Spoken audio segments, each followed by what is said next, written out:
right, guys, how y'all doing today? Listen, I'm doing I love squash. I love all different kinds of squash, and I found a squash today that matches my fingernail polish. Look at here. This is a delicata squash, and sometimes you've probably seen it as a green. It's like a really a beige color right in here, and then the stripes are green. Well, this is also a delicata squash. It's just it was taken off the vine a little sooner. And so what I'm going to do is I'm going to put these in the oven and pretty much just broil it. I like I said, any kind of squash. So what I'm going to do is I'm going to cut the tip off first, and then I'm going to cut that tip off. And then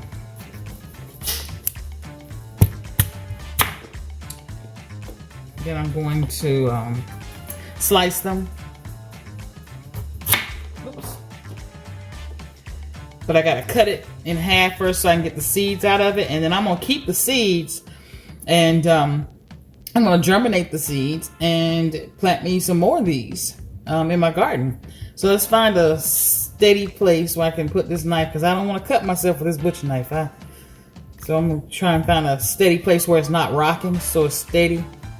Let's try this. All right, I'm gonna just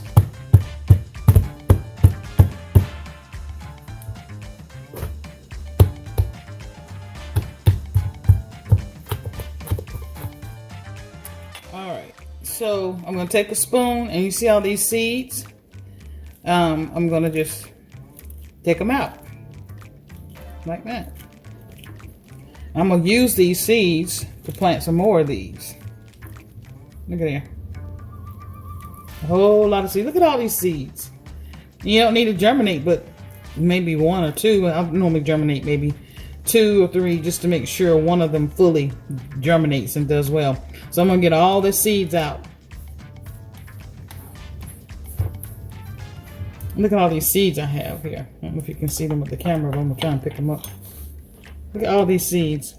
Like I said, you don't need but 3. Really, if one germinates, you don't really need but 1. But all these seeds, I'm going to put them in an envelope and keep them and share them.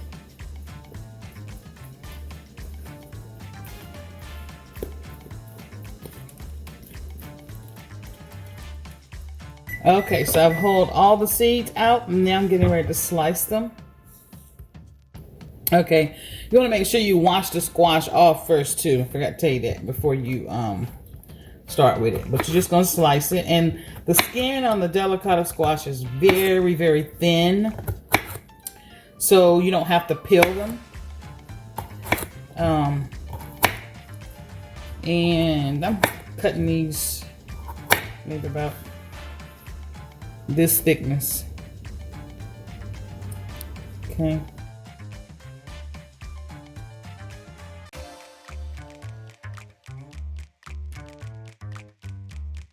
Okay. So now what I'm going to do is I'm going to put them in a bowl. Put them in a bowl. I'm going to sprinkle some olive oil on them.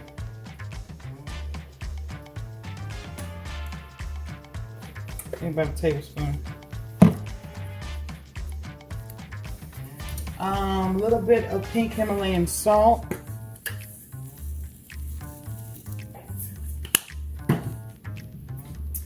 And I'm gonna put a little nutmeg and cinnamon on mine.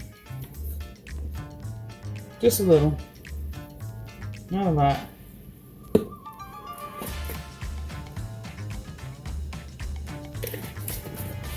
And I'm just going to take my hand and make sure that they all have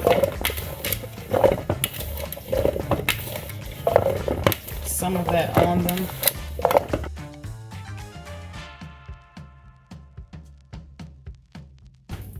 And then this is the swerve.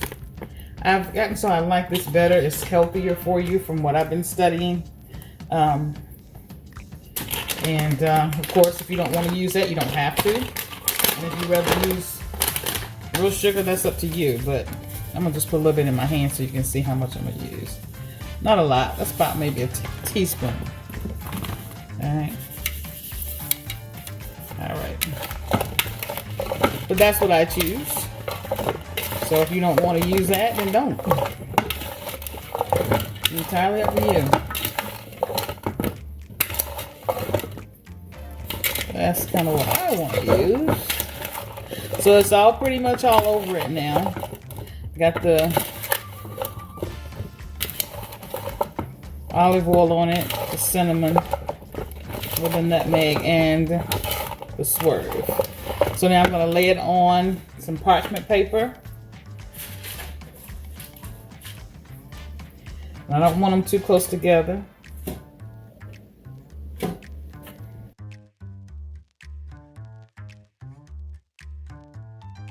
Alright, so that's what they look like on the parchment paper. I have them spread out so that they're not touching each other. Alright, and I'm going to put them in the oven and let them bake for about 15 minutes, and then flip them over and let them bake on that side 15 minutes, and then eat them. Alright, they are done and they're tender, so you can eat them just like that, eat the skin and all. Alright, I'm going to put them on a little plate. Alright, there you have it. God has created an amazing day, a great day just for us, and He's allowing us to manage it. So manage it well. Delicata Squash. I'm going to taste one. Mmm. Mmm. Mmm. Mmm. Mmm. Mmm. Mmm. Mmm. Mmm. Mmm. Mmm. Mmm. Mmm. Mmm. Mmm. Mmm. Mmm. That is good right there. Mmm. There you have it.